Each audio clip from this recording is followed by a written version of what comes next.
Assalamualaikum warahmatullahi wabarakatuh. Kembali lagi bersama saya di Ketapang Demokrasi. Ketapang Demokrasi, kami akan memberikan apa yang beliau tidak bisa sampaikan, karena kami Ketapang Demokrasi.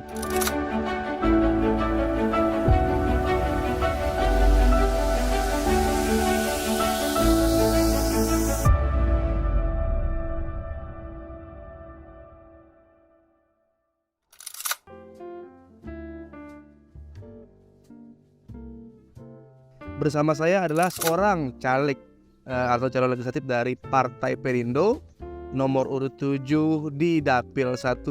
Perkenalkan, nama saya Heri Handoko.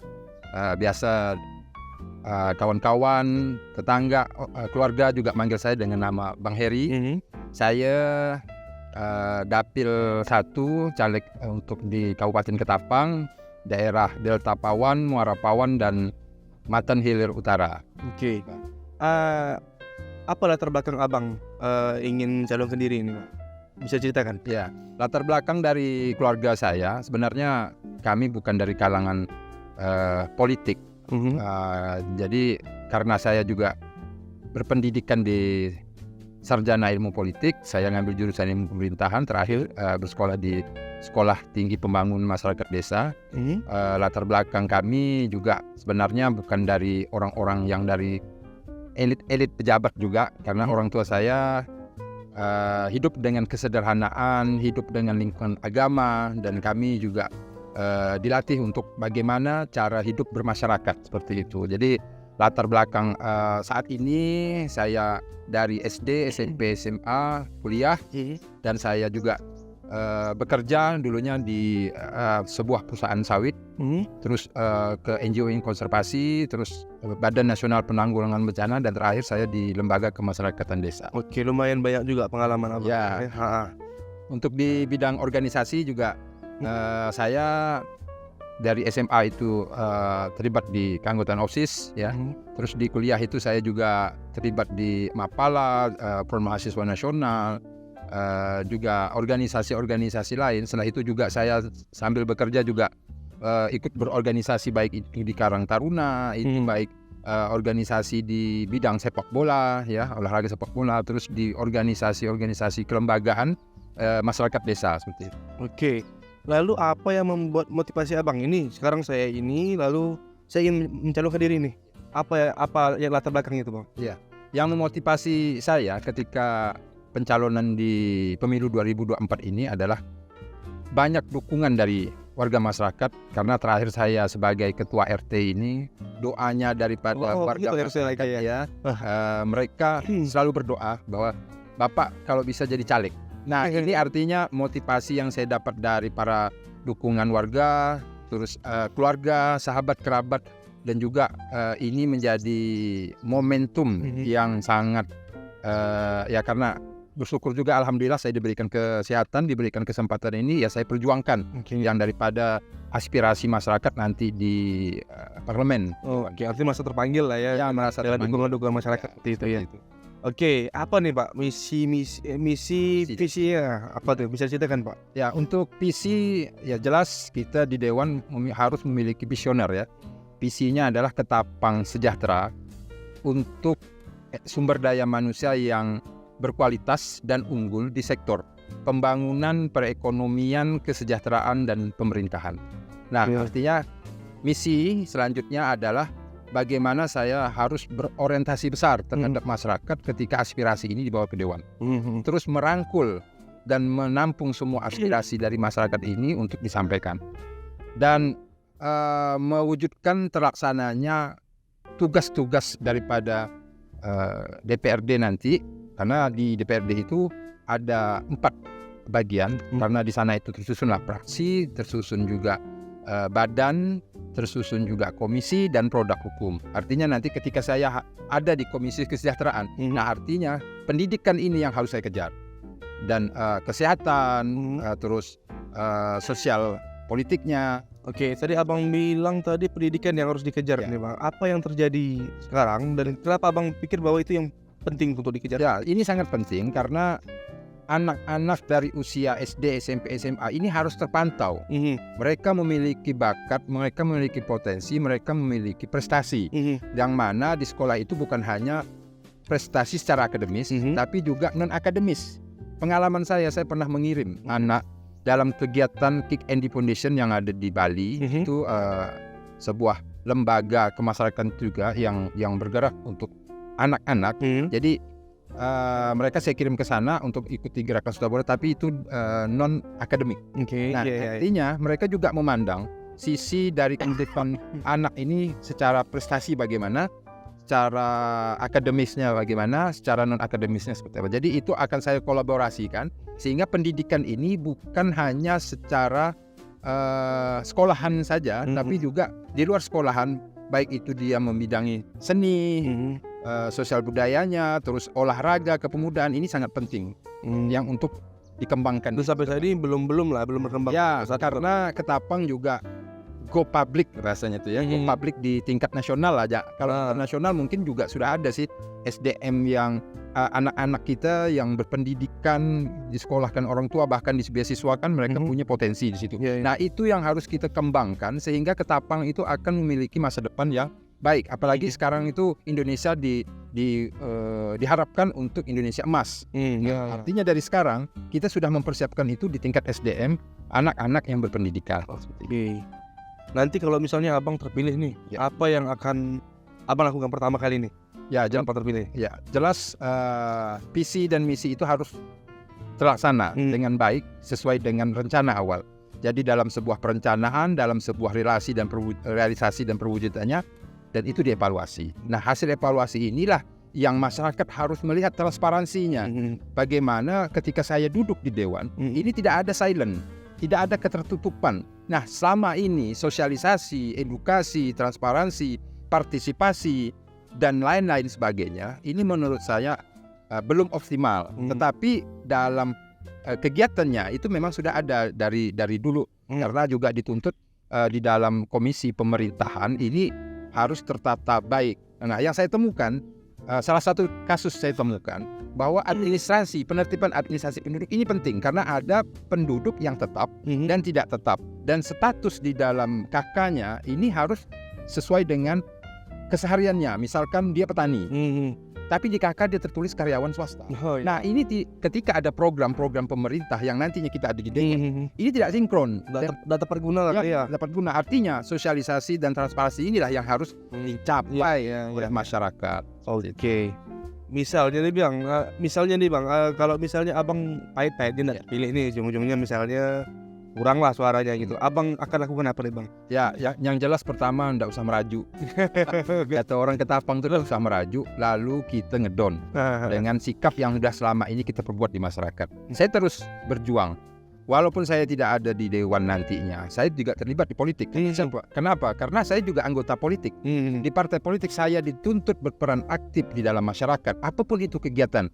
Apakah itu nanti ada kegiatan di sekolahan yang di mana di sekolah itu biasanya ada relawan.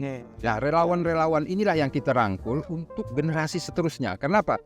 Di dalam organisasi, tubuh organisasi, dan di dalam tubuh masyarakat, kita harus memiliki jiwa relawan untuk bangsa ini. Kalau sikit-sikit kita pakai duit, sikit-sikit kita perhitungan, nah ini akan tidak maju kalau menurut saya. Artinya abang nih memperbaiki mental itu lah ya.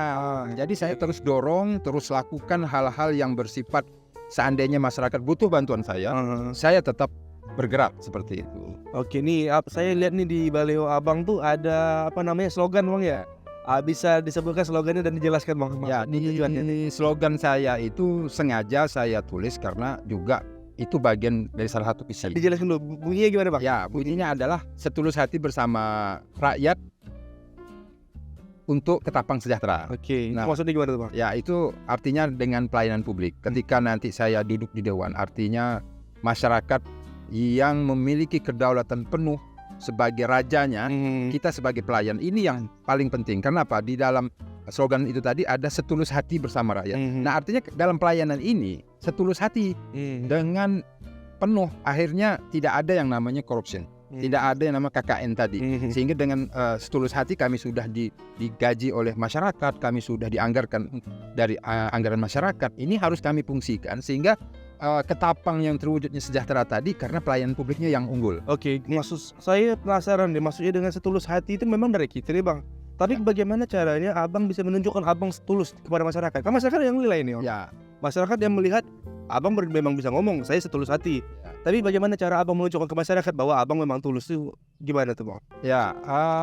Yang setulus hati yang saya maksud ini adalah ketika dari kami itu bentuknya pelayanan publik. Nah, kalau dari masyarakatnya, ini bagaimana dalam memperjuangkan suara yang menjadi keterwakilan, ini memilih untuk pemimpinnya yang setulus hati, bukan karena ada intervensi juga, bukan adanya kepentingan mungkin bisa dikatakan money politik. Bagaimana pemimpin ini mempengaruhi bukan dengan setulus hati. Jadi ada dua faktor tadi. Setulus hati masyarakat dalam mendukungnya perwakilannya untuk duduk di dewan. Setulus hati ketika kami ada di dewan, kami harus melayani secara unggul. Akhirnya. Nanti nih Bang, kalau misalnya sebelum Abang maju nih kan pasti Abang berani nih kan jadi calon legislatif nih. Ada prestasi atau capaian-capaian tertentu yang Abang pernah buat sebelum ini Bang? Ya. Baik, terima kasih. Nah, capaian-capaian ini pernah saya konsep sana saya tulis dan saya sebarkan kepada orang-orang yang pengen tahu profil saya. Mungkin tidak semuanya saya sebutkan. Salah satunya itu sebelum saya mencalek ini juga saya diberikan program dari Partai Perindo ini dengan program asuransi jiwa perlindungan kecelakaan. Nah, ini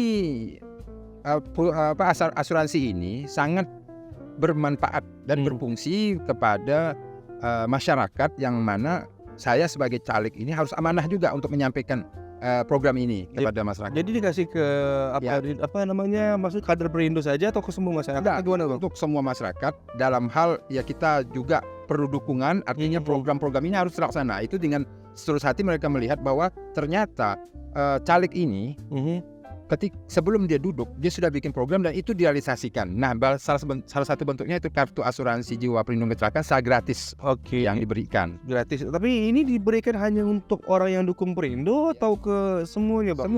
Semua gitu.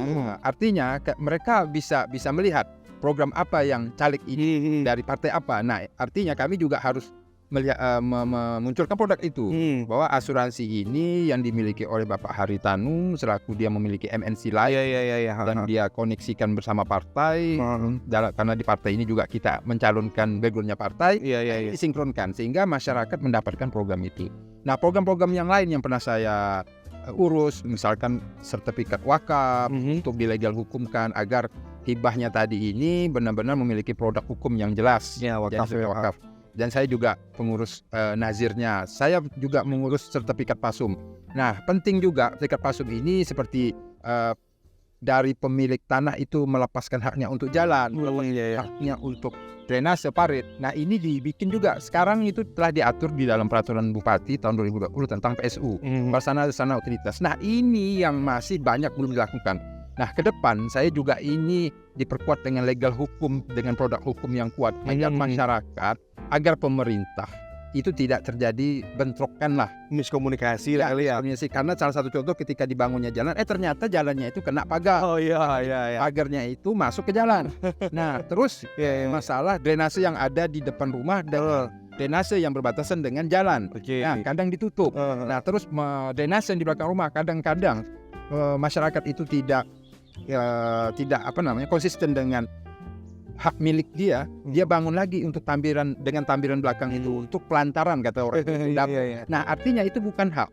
Kita susun hak itu secara legal hukumnya itu memang sudah diatur di BPN. Biar jelas lah itu ya. Karena nanti itu akan ada komisi pemerintahan.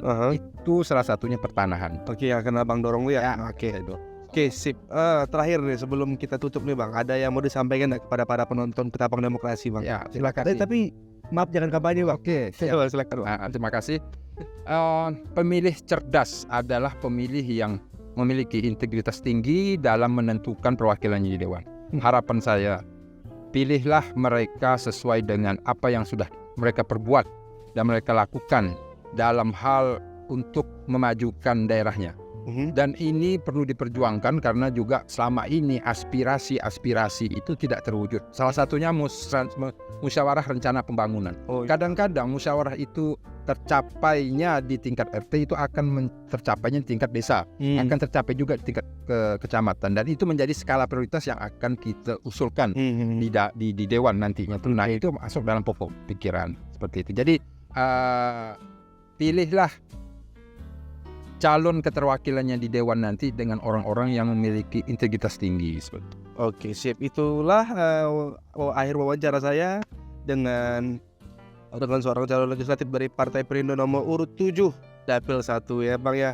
Oke, terus ikuti kami di Ketapang Demokrasi. Kami akan memberikan sosok, bukan cuma baliho, gambar baliho, tapi sosok calegnya seperti apa. Kami Ketapang Demokrasi akan memberikan apa yang baliho tidak bisa sampaikan.